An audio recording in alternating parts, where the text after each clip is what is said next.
कहते हैं एक फौजी देश की सरहद बचाता है, लेकिन उस रात एक भाई अपनी बहन की इज्जत बचाने के लिए पूरी दुनिया से भिड़ गया। फोन पर सिर्फ 3 शब्द सुनाई दिए, भैया बचा लो। और उस एक कॉल ने बॉर्डर पर तैनात कैप्टन विक्रम सिंह को गोलीबारी छोड़कर सीधे भीलवाड़ा की सड़कों पर ला खड़ा किया। यह कहानी बदले की नहीं है, यह कहानी है सम्मान की, एक ऐसे फैसले की जिसने पूरे शहर को सिर झुकाने पर मजबूर कर दिया। जब बहन की इज्जत का सवाल आया, फौजी ने लिया ऐसा फैसला। आपको एक लाइक और कमेंट मुझे नई कहानी लाने के लिए हौसला मिलता है, तो कहानी अच्छी लगे तो एक कमेंट जरूर करके जाना। तो कहानी शुरू करते हैं।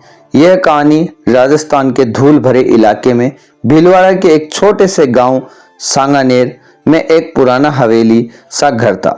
उस पर घर की दीवारों पर अब भी पिता की तस्वीर लगी थी, जो 15 साल पहले कार एक्सीडेंट में चल गए थे। माँ सावित्री देवी दिन रात मेहनत करके बच्चों को पाल रही थी, लेकिन घर की असली ताकत था बड़ा बेटा कैप्टन विक्रम सिंह राठौड़। भारतीय सेना में राजपूताना राइफल का जवान, बॉर्डर पर पोस्टेड, जहां हर रात गोलीबारी और ठंड की मार झेलता था।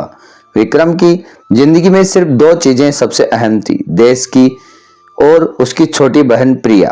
प्रिया 21 साल की थी, कॉलेज में बीए फाइनल ईयर टॉपर और गांव शहर में अपनी मुस्कान और संस्कारों के लिए जानी जाती थी। बचपन से विक्रम उसे मेरी गुड़िया कहकर बुलाता था। जब विक्रम पहली बार वर्दी पहनकर घर आया था, प्रिया ने उसे गले लगाकर कहा था, भैया आप जैसे बनूंगी मैं भी। विक्रम हंसकर बोला था, तू बस पढ़ाई कर, इज्जत से जीना सीख, बाकी सब मैं संभाल लूंगा। विक्रम हर छुट्टी में प्रिया के लिए कुछ ना कुछ लाता। एक बार उसने दिल्ली से एक छोटा सा सिल्वर लॉकेट लाया था, जिसमें दोनों की बचपन की फोटो थी। विक्रम प्रिया को कंधे पर बिठाए हंस रहा था। प्रिया ने वो लॉकेट कभी भी नहीं उतारा। रात को सोते वक्त भी छूकर सोती, जैसे भाई पास ही हो। प्रिया की जिंदगी में धीरे धीरे एक नया नाम आया, आरव शर्मा। आरव वही कॉलेज में पढ़ता था, सिविल इंजीनियरिंग का स्टूडेंट, मिडिल क्लास फैमिली से, लेकिन दिल का बहुत साफ। दोनों की पहली मुलाकात लाइब्रेरी में हुई थी। प्रिया किताब ढूंढ रही थी, आरव ने मदद की, फिर बातों बातों में दोस्ती हो गई। आरव प्रिया को कभी जबरदस्ती नहीं करता था, वो चुपके से उसके लिए नोट्स बनाता, कॉपी लाता और सबसे महत्वपूर्ण, प्रिया की हर बात का सम्मान करता। एक शाम कॉलेज के गार्डन में आरव ने हिम्मत करके कहा, प्रिया मैं तुमसे बहुत प्यार करता हूँ, लेकिन मैं जानता हूँ तुम्हारे भैया बहुत स्ट्रिक्ट हैं। मैं खुद उनसे मिलकर बात करूंगा, वादा करता हूँ मैं तुम्हें कभी दुख नहीं दूंगा। प्रिया शर्मा गई, लेकिन आंखों में चमक थी। भैया जब अगली छुट्टी पर आएंगे तब हम दोनों मिलकर बात करेंगे। वो मेरे लिए सब कुछ मानते हैं। लेकिन जैसे ही ये प्यार लिख रहा था, एक तूफान आ खड़ा हुआ। शहर के सबसे बड़े बिल्डर रघुवीर सिंह ठाकुर का बेटा राहुल ठाकुर, 25 साल का घमंडी, पार्टीबाज और पावर का नशा चढ़ा हुआ। राहुल ने प्रिया को कॉलेज में देखा और उसे अपना बनाने का ठान लिया। पहले तो मैसेज, फिर फोन, फिर कॉलेज गेट पर इंतजार। प्रिया ने साफ मना कर दिया, मुझे इंटरेस्ट नहीं है, प्लीज दूर रहिए। राहुल ने हंसकर कहा, देखते हैं कितनी दूर रह पाती है तू। एक दिन शाम को प्रिया क्लास खत्म करके घर जा रही थी। राहुल ने अपनी एसयूवी और 3-4 गुंडों के साथ उसे घेर लिया। प्रिया डर गई, उसने चीखने की कोशिश की, लेकिन राहुल ने मुंह बंद कर दिया। उसे जबरदस्ती कार में डालकर ले गया। प्रिया ने आखिरी कोशिश में फोन निकाला और स्पीड डायल कर विक्रम का नंबर लगाया। फोन लगा। विक्रम उस वक्त जम्मू कश्मीर के फॉरवर्ड पोस्ट पर था। सिग्नल कम था, लेकिन आवाज आई। प्रिया रोते हुए चीखी, भैया राहुल, वो मुझे फार्म हाउस, प्लीज बचाओ। लाइन कट गई। विक्रम का चेहरा पत्थर हो गया। उसने तुरंत सीओ से बात की, इमरजेंसी लीव मांगी। सीओ ने देखा विक्रम की आंखों में आग, तुरंत अप्रूव कर दिया। विक्रम ने अगले हेलीकॉप्टर से जयपुर पहुंचने का इंतजार किया, फिर वहां से कार लेकर भीलवाड़ा की तरफ भागा। रास्ते में उसने आर्मी के दोस्तों को फोन किया, लेकिन पुलिस को अलर्ट किया और प्रिया का लोकेशन ट्रेस करने की कोशिश की। इधर फार्म हाउस पर राहुल प्रिया को कमरे में बंद करके हंस रहा था। अब देखा तेरा भाई कितना दूर है, आज तू मेरी हो जाएगी। प्रिया रो रही थी लेकिन हिम्मत नहीं हारी। उसने लॉकेट खोला, भाई की फोटो देखी और फुसफुसाई, भैया आप आओगे ना, आपने वादा किया था, मेरी इज्जत मेरी जान से प्यारी है। आपके लिए रात के 1:30 बजे विक्रम फार्म हाउस पहुंचा, वर्दी में, चेहरा गुस्से से लाल, हाथ में सिर्फ एक सर्विस रिवॉल्वर। गेट पर पहरेदारों ने रोका। विक्रम ने एक ही वार में दोनों को बेहोश कर दिया। अंदर घुसा, राहुल और उसके 6 गुंडे पार्टी कर रहे थे।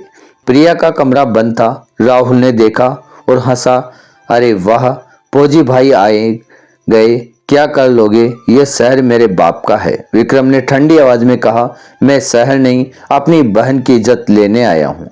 रास्ता खोल, वरना जो होगा वो तू देख लेगा। लड़ाई शुरू हो गई। विक्रम ने अकेले 6 लोगों को धूल चटा दी। आर्मी की ट्रेनिंग, बॉर्डर की मेहनत, सब काम आ गया। राहुल डर के मारे भागा। विक्रम ने उसे पकड़ा, कॉलर से उठाया और दीवार से टकराया। तूने मेरी बहन को छुआ भी है तो मैं तुझे जिंदा नहीं छोड़ूंगा, लेकिन मैं फौजी हूं, मैं कानून हाथ में नहीं लूंगा। तभी प्रिया का दरवाजा खोला, वो बाहर आई। विक्रम को देखते ही रोते हुए दौड़ी और गले लग गई। भैया आप आ गए, मैं जानती थी आप कभी नहीं छोड़ते मुझे। विक्रम ने बहन को सीने से लगाया, आंसू रोकते हुए बोला, तेरी एक आंसू भी मेरे लिए गोली से ज्यादा दर्द देता है। प्रिया कोई हाथ नहीं उठा सकता तेरी तरफ। पुलिस आई, लेकिन इंस्पेक्टर रघुवीर का आदमी था। उसने विक्रम को पकड़ने की कोशिश की। विक्रम ने उसे घूरा, मेरी वर्दी का अपमान मत कर, मैं देश के लिए लड़ता हूँ, बहन के लिए भी लड़ सकता हूँ, लेकिन इंसाफ कानून से ही होगा। सुबह होते होते पूरा शहर हिल गया। विक्रम ने रघुवीर को फोन किया, आपका बेटा मेरी बहन के साथ गलत करने की कोशिश कर रहा था, मेरे पास वीडियो प्रूफ है। प्रिया ने पूरा रिकॉर्ड किया था, या तो राहुल सर छोड़ दे या मैं खुद इंसाफ लाऊंगा। रघुवीर ने पहले धमकाया, लेकिन जब पता चला कि आर्मी हेड क्वार्टर तक बात पहुंच गई है तो घुटने टेक दिए। और अब वो फैसला जो शहर आज भी याद करता है। विक्रम ने राहुल को शहर की मुख्य चौक पर बुलाया। हजारों लोग इकट्ठे थे। विक्रम वर्दी में खड़ा था, प्रिया उसके बगल में। उसने माइक लिया और कहा, मैं बदला नहीं लेना चाहता, मैं इंसाफ चाहता हूँ। राहुल आज तू सबके सामने माफी मांग, कसम खा कि कभी किसी लड़की की इज्जत पर हाथ नहीं डालेगा और यह शहर छोड़ दे। राहुल रो पड़ा। उसने माइक पर सिर झुकाकर माफी मांगी, कसम खाई और परिवार के साथ शहर छोड़ दिया। रघुवीर का बिजनेस भी गिर गया। कुछ महीने बाद प्रिया और आरव की शादी तय हुई। विक्रम ने खुद आरव से मिला। आरव ने कहा, सर मैं प्रिया से सच्चा प्यार करता हूँ, मैं उसकी हर खुशी का ख्याल रखूंगा। विक्रम ने आरव के कंधे पर हाथ रखा, तूने प्रिया का साथ दिया जब मैं नहीं था, तू अब मेरा भाई है। बस एक वादा, मेरी बहन को कभी आंसू मत देना। शादी के दिन प्रिया दुल्हन बनी, लॉकेट गले में। विक्रम ने उसे मंडप तक पहुंचाया, आंसू रोकते हुए बोला, तू अब किसी और की जिंदगी बनेगी, लेकिन मेरे लिए हमेशा मेरी गुड़िया ही रहेगी। प्रिया रोते हुए बोली, भैया आप जहां भी रहें, मेरी इज्जत की ढाल आप ही हैं। विक्रम वापस बॉर्डर पर चला गया, लेकिन उसकी वो तस्वीर वर्दी में बहन को गले लगाए पूरे शहर में लगी थी। लोग कहते, जब बहन की इज्जत का सवाल आया, फौजी ने लिया ऐसा फैसला जो न बदला था न हिंसा, बल्कि सम्मान और इंसाफ और प्यार का सबसे बड़ा सबक था। प्रिया हर सुबह लॉकेट छूकर मुस्कुराती, भैया आपकी वजह से आज भी मैं सिर ऊंचा रख पाती हूँ। तो आपको ये कहानी कैसी लगी, कमेंट में एक देश प्रेमी के लिए अपनी राय जरूर देकर जाएं और लाइक करना ना भूलें एक फौजी के लिए, और आपके चैनल को सब्सक्राइब करना ना भूलें। मिलते हैं एक और नई और दिलचस्प कहानी में। जय हिंद, जय राष्ट्र।